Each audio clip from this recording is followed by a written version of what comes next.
As a candidate, Donald Trump promised to revive the coal industry. So as we enter his third year in office, has he done it? CNN's Bill Weir is in coal country to check in on that campaign promise. Bill joins us live from Pennsylvania. Hi, Bill. Good morning, Allison. We're standing in front of one of more than 250 coal-powered power plants that have gone out of business since 2010. Of course, a lot of folks in this part of the world chalk that up to a so-called war on coal from the Democrats and Barack Obama. And Donald Trump seized on their fears and resentments there and promised to bring this industry back. Well, now 2 years in, we came here for a reality check. Across America, more and more coal-fired smokestacks are smoke-free. The power plants beneath them, cold and dark.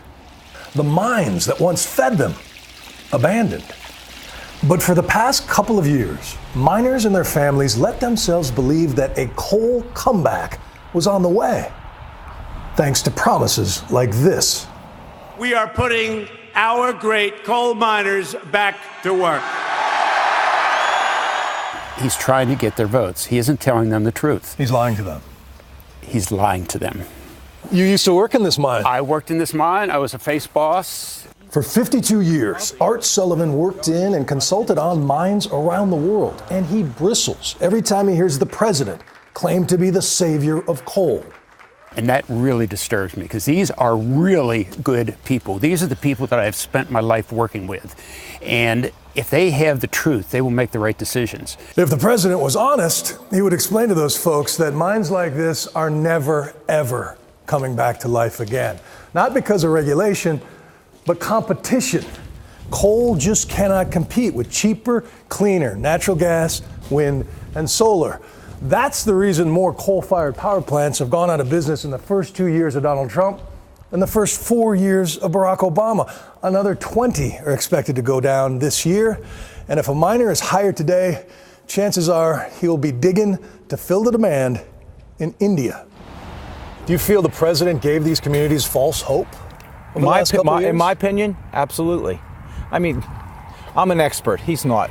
And when he was campaigning, I talked to his people and I said, what's your plan? How are you bringing back coal? Because it could be brought back if these plants would come back up, and deregulating stuff will help this much. It's not going to help a lot. Trump's EPA, now led by a former coal lobbyist in Andrew Wheeler, recently moved to lift Obama-era caps on how much poisonous mercury and how much heat-trapping carbon power plants can pump into the sky, which really worries climate scientists like Penn State's Michael Mann.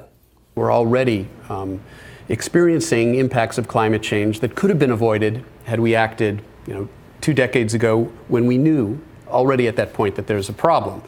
In order to save life as we know it, Mann says rich countries need to be on carbon-free electricity by 2030, which means 80% of current coal reserves need to stay in the ground.